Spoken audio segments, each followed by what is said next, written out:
जीव विज्ञान का एक नया अध्याय पढ़ेंगे। इसमें हम जैव अणु के बारे में पढ़ेंगे। इस वीडियो में हम जैव अणु की परिभाषा, रासायनिक संगठन, उपापचयज और वृहत जैव अणु के बारे में पढ़ेंगे। जैव अणु की परिभाषा: एक अणु जो एक जीवित जीव द्वारा निर्मित होता है उसे जैव अणु कहते हैं।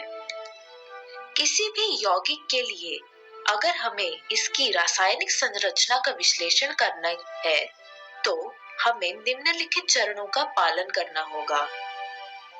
पहले हम एक जीव ऊतक को ट्राइक्लोरोएसिटिक अम्ल के आधार के साथ पीसते हैं, जिसके बाद एक गाढ़ा कर्दम यानी स्लरी प्राप्त होता है और फिर उसे महीन कपड़े में छानते हैं और इसके बाद हम दो अंश प्राप्त करते हैं।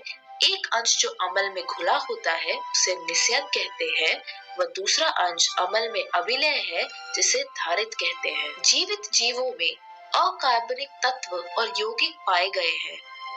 हम इसके बारे में कैसे जानते हैं?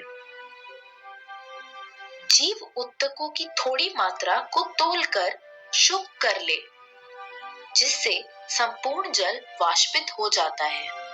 बचे हुए आधार से शुष्क भार प्राप्त होता है। यदि ऊतकों को पूर्ण रूप से जलाया जाए तो सभी घटक सूत्र कार्बनिक यौगिक ऑक्सीकृत होकर गैसीय रूप में अलग हो जाते हैं। बचे हुए पदार्थ को हम भस्म कहते हैं। इस भस्म में अकार्बनिक पदार्थ मिलते हैं। अकार्बनिक तत्व जैसे कैल्शियम, मैग्नीशियम मिलते हैं। अकार्बनिक यौगिक जैसे सल्फेट, फॉस्फेट आदि अम्ल घुलनशील अंश जल में मिलते हैं। उपापचयज: उपापचयज दो प्रकार के होते हैं, प्राथमिक और द्वितीयक। प्राथमिक उपापचयज कार्बनिक यौगिक जिन्हें व्यक्ति प्राणी ऊतकों में ज्ञात कर सकता है, ये ज्ञात कार्य करते हैं व सामान्य कार्य की प्रक्रिया में इनका कार्य ज्ञात है। द्वितीयक उपापचयज: जब कोई भी जीव कोशिकाओं का विश्लेषण करे तब जो पदार्थ प्राथमिक उपापचयज के अतिरिक्त मिले तो उन्हें द्वितीयक उपापचयज कहते हैं। अब हम द्वितीयक उपापचयज के कुछ उदाहरण देखेंगे। वर्णक जैसे कैरोटीनॉइड्स और एंथोसायनिन्स। एल्कलॉइड्स जैसे मॉर्फिन, कोडेसिन आदि। टर्पेनॉइड्स जैसे मोनोटर्पीन, डाइटर्पीन। आवश्यक तेल जैसे नींबू घास तेल आदि। टॉक्सिन जैसे एब्रिन और रेसिन। लैक्टिन्स जैसे कॉनकेनेवलिन ए। ड्रग्स जैसे विनब्लेस्टिन और करक्यूमिन आदि। बहुलक पदार्थ जैसे रबर, गोंद और सेलुलोज। वृहत जैव अणु: अम्ल में घुलनशील भाग में पाए जाने वाले सभी यौगिकों की एक सामान्य विशेषता है कि इनका अणुभार 18 से 800 डाल्टन के आसपास होता है। अम्ल अविलय अंश में केवल 4 प्रकार के कार्बनिक यौगिक जैसे प्रोटीन, न्यूक्लिक अम्ल, पॉलीसैकेराइड व लिपिड्स मिलते हैं। लिपिड्स के अतिरिक्त इस श्रेणी के यौगिकों का अणुभार 10,000 डाल्टन या इसके ऊपर होता है। इस कारण से जैव अणु अर्थात जीवों में मिलने वाले रासायनिक यौगिक दो प्रकार के होते हैं। एक वे जिनका अणुभार 1000 डाल्टन से कम होता है, उन्हें सामान्यतः सूक्ष्म अणु या जैव अणु कहते हैं, जबकि जो अम्ल अविलय अंश में पाए जाते हैं उन्हें वृहत जैव अणु या वृहत अणु कहते हैं। लिपिड्स के अतिरिक्त अविलय अंश में पाए जाने वाले अणु बहुलक पदार्थ होते हैं। वास्तव में लिपिड्स कम अणुभार के यौगिक होते हैं। वे ऐसे नहीं मिलते, बल्कि कोशिका झिल्ली और दूसरी झिल्लियों में पाए जाते हैं। जब हम ऊतकों को पीसते हैं तब कोशिकीय संरचना विघटित हो जाती है। कोशिका झिल्ली व अन्य दूसरे झिल्लियां टुकड़ों में विखंडित हो जाती है तथा पुट्टिका बनाती है जो जल में घुलनशील नहीं है। इस कारण से इन झिल्लियों की पुट्टिका के रूप में टुकड़े अम्ल अविलय भाग के साथ पृथक हो जाते हैं जो वृहत आणविक अंश का भाग होते हैं। सही अर्थ में लिपिड्स वृहत अणु नहीं है। इस वीडियो में हमने सीखा जैव अणु की परिभाषा, रासायनिक संगठन, उपापचयज और वृहत जैव अणु बारे में कुछ और बातें पढ़ेंगे। इस वीडियो में हम पढ़ेंगे प्रोटीन्स, पॉलीसैकेराइड और न्यूक्लिक अम्ल के बारे में। प्रोटीन्स क्या होते हैं? प्रोटीन पॉलीपेप्टाइड होते हैं। ये अमीनो अम्ल की रेखीय श्रृंखलाएं होती है जो पेप्टाइड बंधों से जुड़ी होती है। प्रत्येक प्रोटीन अमीनो अम्ल का बहुलक है। अमीनो अम्ल 20 प्रकार के होते हैं, जैसे alanine, cysteine, proline, tryptophan, lysine आदि। प्रोटीन सम बहुलक नहीं बल्कि विषम बहुलक होते हैं। इस बात का आप अच्छे से ध्यान रखेंगे। प्रोटीन जीवों में बहुत सारे कार्य करता है। इनमें से कुछ पोषकों की कोशिका झिल्ली के होकर अभिगमन करने तथा कुछ संक्रामक जीवों से बचाने में सहायक होते हैं और कुछ एंजाइम के रूप में होते हैं। अब हम कुछ प्रोटीन और उनके कार्यों के बारे में पढ़ेंगे। कोलेजिन, इसका काम है अंतरकोशिकीय भरण पदार्थ। ट्रिप्सिन एक एंजाइम होता है। इंसुलिन एक हार्मोन होता है। प्रतिजीव संक्रमितकर्ता से लड़ता है। ग्राही संवेदी ग्रहण जैसे सूचना, स्वाद आदि में मदद करता है। GLUT4 यानी GLUT4 ग्लूकोज का कोशिका में परिवहन कराता है। अब मैं आपको कुछ बहुत जरूरी बातें बताऊंगी। कोलेजिन पशुओं में दुनिया का सबसे प्रचुर मात्रा में पाए जाने वाला प्रोटीन है।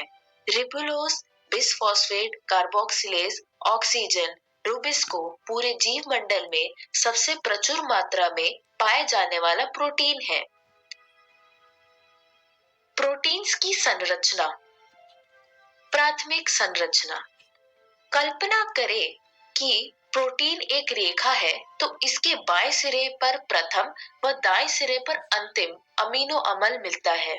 प्रथम अमीनो अम्ल को नाइट्रोजन सिरा अमीनो अम्ल कहते हैं, जबकि अंतिम अमीनो अम्ल को कार्बन सिरा यानी C सिरा अमीनो अम्ल कहते हैं।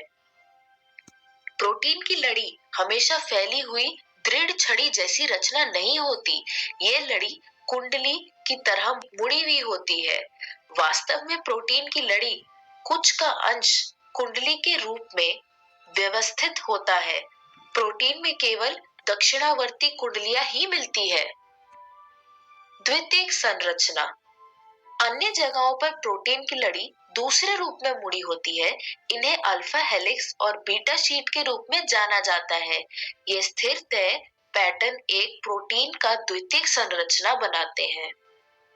तृतीयक संरचना। प्रोटीन की लंबी कड़ी अपने ऊपर ही ऊन के खोखले गोले के समान मुड़ी हुई होती है, जिसे प्रोटीन का तृतीयक संरचना कहते हैं। जैविक क्रियाकलापों में इनके आवश्यकता होती है। चतुष्क संरचना। कुछ प्रोटीन एक से अधिक पॉलीपेप्टाइड या उप इकाइयों के समूह होते हैं। जिस ढंग से प्रत्येक पॉलीपेप्टाइड्स या उपापकाई एक दूसरे के सापेक्ष व्यवस्थित होते हैं। अब हम पढ़ेंगे पॉलीसैकेराइड के बारे में। पॉलीसैकेराइड क्या होता है? अम्ल अविलेय भाग में दूसरी श्रेणी के वृहत अणुओं की तरह पॉलीसैकेराइड्स यानी कार्बोहाइड्रेट्स भी पाए जाते हैं। ये पॉलीसैकेराइड शर्करा की लंबी श्रृंखला होती है। यह श्रृंखला सूत्र की तरह जैसे कपास के रेशे हो विभिन्न प्रकार एकल सैकेराइड से मिलकर बने होते हैं। उदाहरणार्थ, सेलुलोज एक बहुलक पॉलीसैकेराइड होता है जो एक प्रकार के मोनोसैकेराइड जैसे ग्लूकोज से बना होता है। सेलुलोज एक समबहुलक है। सेलुलोज में उपरोक्त जटिल कुंडलियां नहीं मिलने के कारण आयोडीन इसमें प्रवेश नहीं कर पाता है। पादप कोशिका कागज और रुई की भीति सेलुलोज की बनी होती है। इनुलिन फ्रक्टोज का बहुलक है। सेलुलोज का एक परिवर्तित रूप स्टार्च यानी मंड सेलुलोज से भिन्न है, लेकिन ये पादप उत्तकों में ऊर्जा भंडार के रूप में मिलता है। मंड में द्वितीय कुंडलीदार संरचना मिलती है। वास्तव में मंड में अणु इसके कुंडलीय भाग से जुड़े होते हैं। आयोडीन अणु मंड से जुड़कर नीला रंग देते हैं। प्राणियों में एक अन्य परिवर्तित रूप होता है पॉलीसैकेराइड का, जिसे ग्लाइकोजन कहते हैं। न्यूक्लिक अम्ल ये पॉलीन्यूक्लियोटाइड होते हैं। ये पॉलीसैकेराइड व पॉलीपेप्टाइड्स के साथ समाविष्ट होकर किसी भी जीव ऊतक या कोशिका का वास्तविक वृहद आणविक अंश बनाते हैं। न्यूक्लिक अम्ल न्यूक्लियोटाइड से मिलकर बनते हैं। एक न्यूक्लियोटाइड 3 भिन्न प्रकार के रासायनिक घटकों से बना होता है: विषम चक्रीय यौगिक, मोनोसैकेराइड और फॉस्फोरिक अम्ल या फॉस्फेट। न्यूक्लिक अम्ल में विषम चक्रीय यौगिक नाइट्रोजन सार होते हैं, जैसे एडेनिन, गुआनिन प्रतिस्थापित प्यूरिन है तथा यूरेसिल, साइटोसिन, थायमिन प्रतिस्थापित पिरिमिडीन है। पॉलीन्यूक्लियोटाइड में मिलने वाली शर्करा या तो राइबोज होती है या डीऑक्सीराइबोज होती है। जिस न्यूक्लिक अम्ल में डीऑक्सीराइबोज मिलता है उसे डीऑक्सीराइबोन्यूक्लिक अम्ल बोलते हैं, यानी डीएनए, और जिसमें राइबोज मिलता है उसे राइबोन्यूक्लिक अम्ल कहते हैं, यानी आरएनए। न्यूक्लियोटाइड्स, जैसा मैंने आपको पहले बताया था कि न्यूक्लियोटाइड में 3 भिन्न प्रकार के रासायनिक घटक होते हैं। पहला विषम चक्रीय यौगिक, दूसरा मोनोसैकेराइड व तीसरा फॉस्फोरिक अम्ल या फॉस्फेट होता है। इस वीडियो में हमने सीखा प्रोटीन्स, पॉलीसैकेराइड और न्यूक्लिक अम्लों की गतिक अवस्था, जीव का उपापचय आधार और बंधों की प्रकृति के बारे में। शरीर अवयवों की गतिक अवस्था। अध्ययनों से एक जो प्रमुख जानकारी प्राप्त हुई है उसके अनुसार जैव अणुओं में हेरफेर होता रहता है। इससे तात्पर्य ये है कि ये लगातार दूसरे नए जैव अणुओं में परिवर्तित होते रहते हैं और दूसरे जैव अणुओं से मिलकर बनते रहते हैं। जीवधारियों में यह निर्माण व विखंडन रासायनिक अभिक्रिया द्वारा लगातार होता रहता है। सभी इन रासायनिक अभिक्रियाओं को उपापचय कहते हैं। सभी उपापचय अभिक्रियाओं द्वारा जैव अणुओं का रूपांतरण होता रहता है। कुछ उपापचय रूपांतरण के उदाहरण निम्न है: अमीनो अम्ल से कार्बन डाइऑक्साइड के निकलने के बाद अमीनो अम्ल का अमीन में बदलना, न्यूक्लियोटाइड सार से अमीनो समूह का अलग होना, डाइसैकेराइड में ग्लाइकोसिडिक बांध का जल उपघटन। उपापचयजों के एक दूसरे में परिवर्तन आपस में जुड़ी हुई अभिक्रियाओं की श्रृंखलाओं से होता है, जिन्हें उपापचयी पथ कहते हैं। ये उपापचयी पथ शहर की कार मोटर यातायात व्यवस्था जैसा होता है। ये पथ या तो रेखीय या वृत्ताकार होते हैं। ये पथ एक दूसरे से आड़े तिरछे यातायात के संगम जैसे दिखाई पड़ते हैं। उपापचयज यातायात के कार मोटर सदृश के एक निश्चित वेग व दिशा में उपापचय पथ से होकर गमन करते हैं। ये उपापचय बहाव शरीर के घटकों की गतिक अवस्था कहलाता है।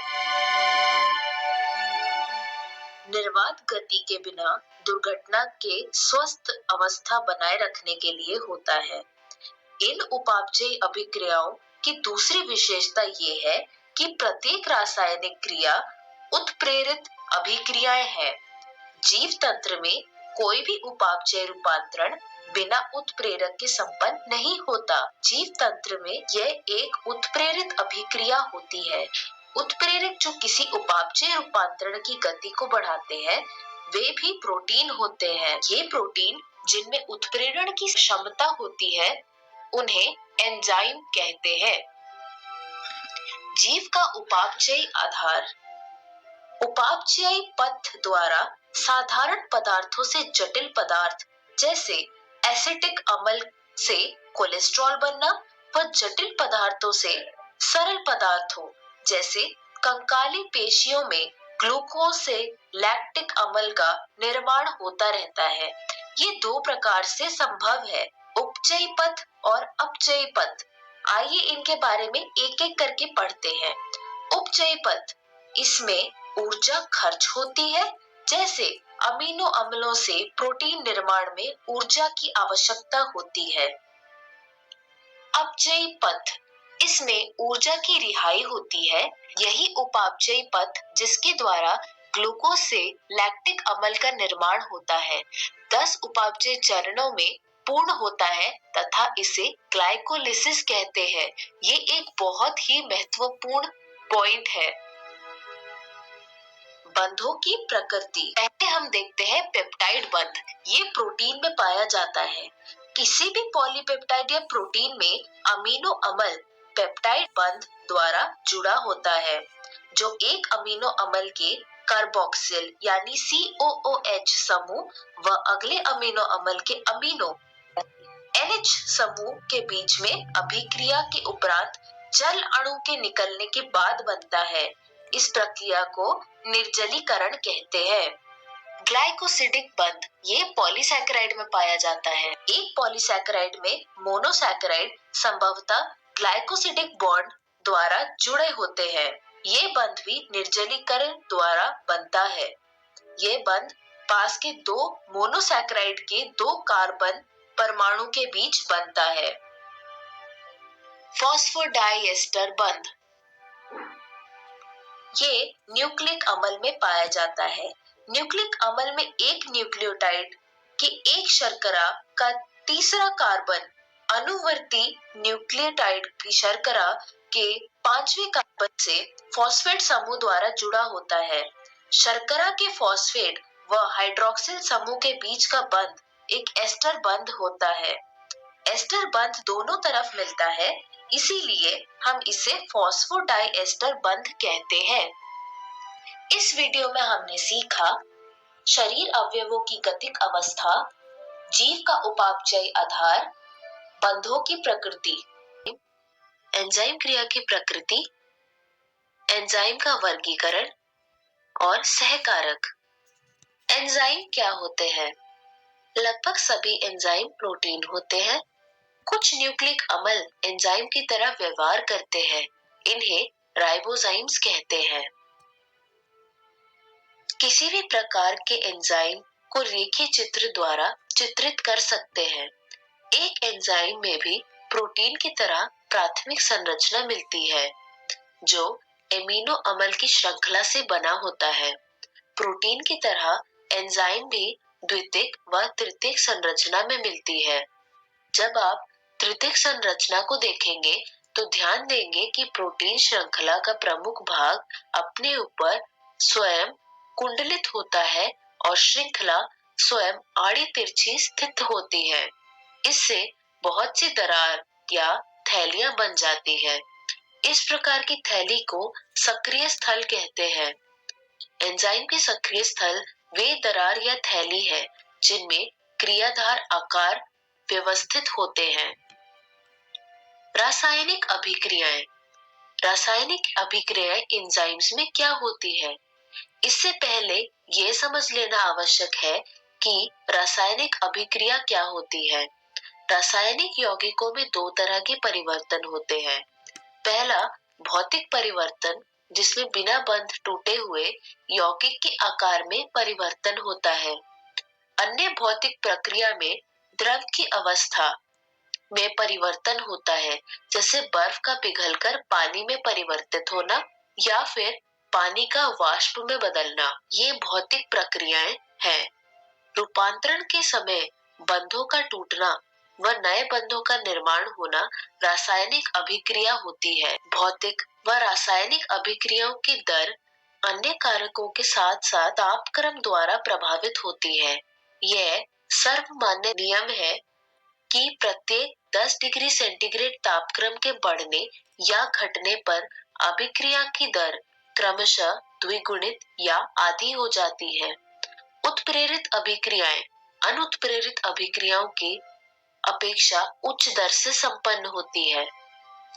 यह अभिक्रिया जो आप देख सकते हैं, CO2 प्लस जल मिलता है H2CO3 यानी कार्बोनिक अम्ल। 1 घंटे में कार्बोनिक अम्ल के 200 अणुओं का निर्माण होता है, लेकिन उपरोक्त अभिक्रिया कोशिका द्रव्य में उपस्थित एंजाइम कार्बोनिक एनहाइड्रेज को उपस्थिति में तीव्र गति से संपन्न होती है, जिसकी कार्बनिक अम्ल के 6 लाख अणु प्रति सेकंड बनते हैं। एंजाइम की इस क्रिया की दर को 10 लाख गुना बढ़ा दिया। एंजाइम की यह शक्ति वास्तव में अविश्वसनीय लगती है। एंजाइम द्वारा उत्प्रेरित अभिक्रिया की दर बिना उत्प्रेरण के संपन्न होने वाले अभिक्रिया से बहुत अधिक होती है।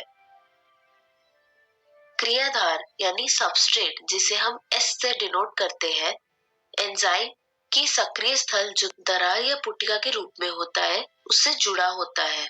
क्रियाधार सक्रिय स्थल की ओर जाते हैं। इस प्रकार आवश्यक एंजाइम क्रियाधार सम्मिश्र ES का अविकल्पीय निर्माण होता है। E यानी एंजाइम को प्रदर्शित करता है। इस समूह का निर्माण एक अल्पकालिक घटना है। क्रियाधार एंजाइम को सक्रिय स्थल से जुड़ने की अवस्था में क्रियाधार की नई संरचना का निर्माण होता है, जिसे संक्रमण अवस्था संरचना कहते हैं। इसके बाद शीघ्र ही प्रत्याशित बंध टूटने या बनने के उपरांत सक्रिय स्थल से उत्पाद अवमुक्त होता है। दूसरे शब्दों में क्रियाधार की संरचना उत्पाद में संरचना में रूपांतरित होती है। रूपांतरण का यह पथ तथा कथित संक्रमण अवस्था के द्वारा होता है। स्थायी क्रियाधार व उत्पाद के बीच बहुत सारी रूपांतरित संरचनात्मक अवस्था हो सकती है। इस ग्राफ में हम देख सकते हैं कि y अक्ष अंतर्निहित ऊर्जा अंश को व्यक्त करता है। x अक्ष संरचनात्मक रूपांतरण या वह अवस्था जिसका निर्माण मध्यवर्ती संरचना संक्रमण अवस्था द्वारा होती है, की प्रगति को व्यक्त करता है। दो चीजों का ध्यान रखना है हमें। क्रियाधार व उत्पाद यानी S व P के एंजाइम रहित बीच ऊर्जा स्तर में अंतर। यदि उत्पाद क्रियाधार के नीचे सक्रियण ऊर्जा स्तर का है, तो अभिक्रिया बाह्य ऊष्मीय होती है। इस अवस्था में उत्पाद निर्माण हेतु ऊर्जा आपूर्ति की आवश्यकता नहीं होती। फिर भी चाहे यह सक्रियण ऊर्जा बाह्य ऊष्मीय या स्वतः परिवर्तित अभिक्रिया या अंतः ऊष्मीय या ऊर्जा आवश्यक अभिक्रिया हो, क्रियाधार को उच्च क्रियाधार ऊर्जा अवस्था या संक्रमण अवस्था से गुजरना होता है। क्रियाधार व संक्रमण अवस्था के बीच औसत ऊर्जा के अंतर को सक्रियण ऊर्जा यानी एक्टिवेशन एनर्जी कहते हैं। एंजाइम क्रिया की प्रकृति। सर्वप्रथम क्रियाधार सक्रिय स्थल में व्यवस्थित होकर एंजाइम के सक्रिय स्थल से बंध जाता है। बंधने वाला क्रियाधार एंजाइम के आकार में इस प्रकार से बदलाव लाता है कि क्रियाधार एंजाइम से मजबूती से बंध जाता है। एंजाइम का सक्रिय स्थल जब क्रियाधार में काफी समीप होता है, जिसके परिणाम स्वरूप क्रियाधार के रासायनिक बंध टूट जाता है और नए एंजाइम उत्पाद जटिल का निर्माण होता है। एंजाइम नवनिर्मित उत्पाद को अवमुक्त करता है व एंजाइम स्वतंत्र होकर क्रियाधार से दूसरे अणु से बंधने के लिए तैयार हो जाता है। इस प्रकार पुनः उत्प्रेरक चक्र प्रारंभ हो जाता है।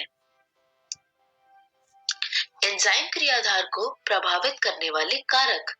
पहला है तापमान व पीएच। एंजाइम सामान्यतः तापमान व पीएच के लघु परिसर में कार्य करते हैं।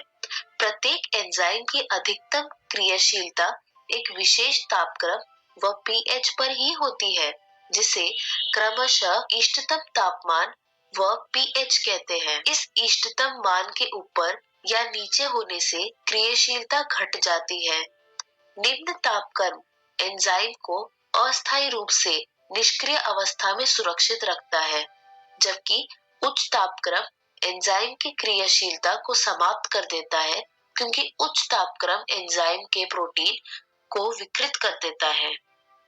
दूसरा है क्रियाधार की सांद्रता। क्रियाधार की सांद्रता के बढ़ने के साथ साथ पहले तो एंजाइम क्रिया की गति यानी वेलोसिटी बढ़ती है। अभिक्रिया अंततोगत्व सर्वोच्च गति Vmax प्राप्त करने के बाद क्रियाधार की सांद्रता बढ़ने पर अग्रसर नहीं होता है। ऐसा इसलिए होता है कि एंजाइम के अणुओं की संख्या क्रियाधार के अणुओं से कहीं कम होती है और इन अणुओं से एंजाइम के संतृप्त होने के बाद एंजाइम का कोई भी अणु क्रियाधार के अतिरिक्त अणुओं से बंधन करने के लिए मुक्त नहीं बचता। किसी भी एंजाइम की क्रियाशीलता विशिष्ट रसायनों की उपस्थिति में संवेदनशील होता है जो एंजाइम से बंधते हैं। जब रसायन का एंजाइम से बंधने के उपरांत इसकी क्रियाशीलता बंद हो जाती है तो इस प्रक्रिया को संदमन यानी इनहिबिशन व उस रसायन को संदमक यानी इनहिबिटर कहते हैं। जब संदमक आणुविक संरचना में क्रियाधार से काफी समानता रखता है और एंजाइम की क्रियाशीलता को संदमित करता है तो उसे प्रतिस्पर्धात्मक संदमन यानी कॉम्पिटिटिव इनहिबिटर कहते हैं। जब संदमक अपनी आणुविक संरचना में क्रियाधार से समानता नहीं रखता और एंजाइम की क्रियाशीलता को फिर भी संदमित करता है तो इसे गैर प्रतिस्पर्धात्मक संदमन यानी नॉन कॉम्पिटिटिव इनहिबिटर कहते हैं। एंजाइम का वर्गीकरण। पहला है ऑक्सीडोरिडक्टेज डिहाइड्रोजिनेजेस एंजाइम, जो दो क्रियाधारकों S व S' के बीच ऑक्सी अपचयन को उत्प्रेरित करता है, जैसे इस रासायनिक अभिक्रिया में आप देख सकते हैं। और ट्रांसफरेजेस एंजाइम क्रियाधारकों को एक जोड़े S व S' के बीच एक समूह के स्थानांतरण को उत्प्रेरित करता है, जैसे S और G के समूह जमा S' का रासायनिक अभिक्रिया होकर S जमा S'G बनता है। Hydrolysis enzyme ester ether peptide glycosidic carbon carbon carbon halide या फास्फोरस नाइट्रोजन बंधों का जल अपघटन करता है। लाइसिस जल अपघटन के अतिरिक्त विधि द्वारा एंजाइम क्रियाधारकों के समूहों के अलग होने को उत्प्रेरित करते हैं, जिसके फलस्वरूप द्विबंधों का निर्माण होता है। आइसोमरेजेस वे सभी एंजाइम जो प्रकाशीय, ज्यामितीय व स्थितीय समावयवों के अंतर रूपांतरण को उत्प्रेरित करते हैं।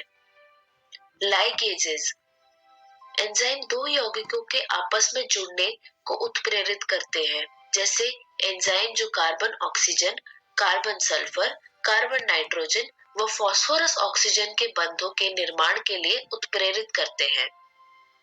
सहकारक क्या होते हैं? एंजाइम या अनेक बहुपेप्टाइड श्रृंखलाओं से मिलकर बना होता है।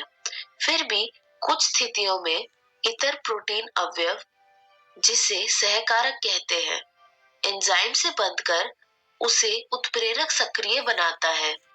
इन उदाहरणों में एंजाइम में केवल प्रोटीन भाग को एपोएंजाइम कहते हैं।